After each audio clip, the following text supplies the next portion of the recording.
Jawanya. Kuwi ngono sesuk bakal ana satriya kang bisa nyirnake Betari Durga lan wadya balane kuwi mau. Ning aku ora iso sinebut satriya kuwi sapa. Oh, ngono ya, Mbah. Heeh.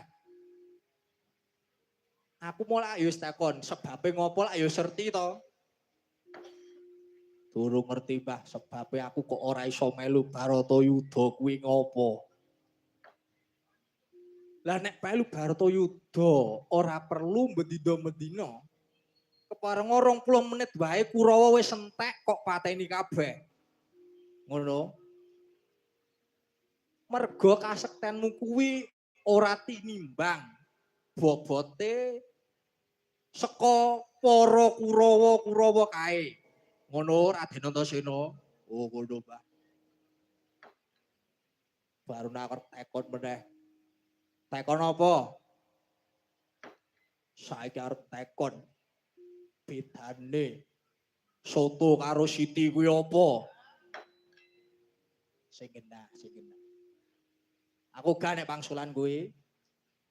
Jenengan iku satriya kok tekone soto karo siti apa? Lah sampean yo pelawak opo piye? Yo jane aku iso jawab wong aku mbiyen mantan dagelan. Ning saiki madeg dadi brahwana. Ngono? Oh iya, Mbah.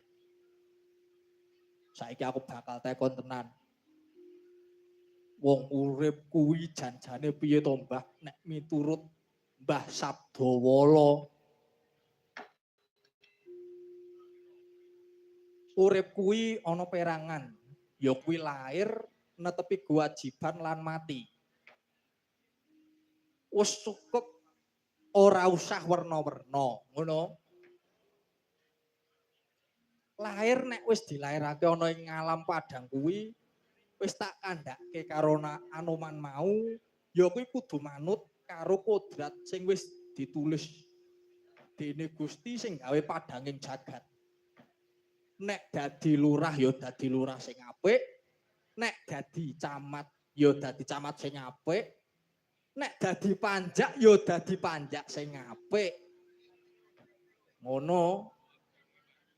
Diakehi nggone sinau nabuh karawitan sing apik, sing tenan. Sing pas. Aja kaya tekan kendangku, ngendangi ora pas. Metan dilokke nesu. Ngono. Monggo omongan Simbah mau kuwi iso tak rasake dadi leganing pikirku, Mbah. Lah ya. Apa-apa iki nek disajikan secara santai kuwi penak Antasena. Ngono ya, Mbah. Ya, ora kudu nganggo cara saklek-saklekan, kudu ngene, kudu ngono. Kudu kaya-kaya aku ngene iki, ngono.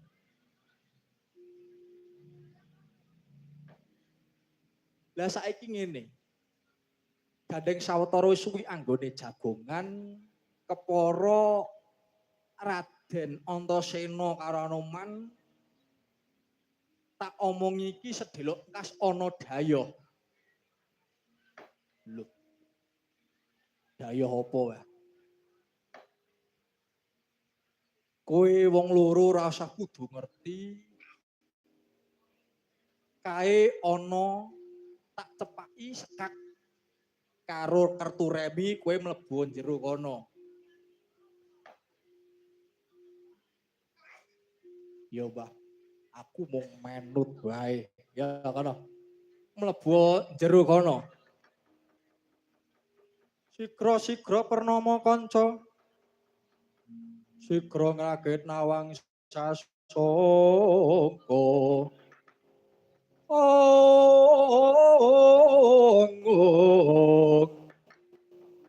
Nalendra mbek marwa sing satri gumulung. Katri gumulung mangrempak ing wadya.